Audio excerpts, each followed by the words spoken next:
happy birthday to এই আগেরটা ভালো ছিল লাইট ফাস্ট করে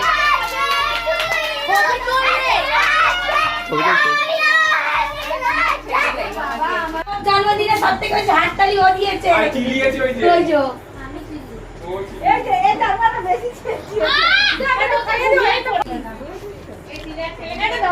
এ সবথেকে বেশি হাততালি দিয়েছে এই শিশুটা তো দিদাকে খাওয়া দিদা মানে ওই দিদাটা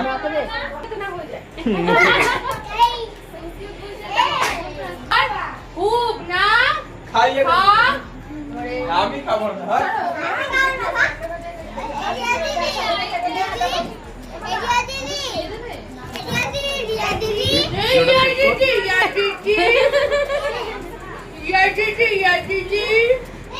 এই সোনা তোকে দিয়েছি এলো তো কবার দিচ্ছি একটু খালি দেওয়া হবে শোন আমার মেয়ে যখন প্রথম কথা বলতে শিখেছে আগে বলতো পি পি পি পি পি পিয়া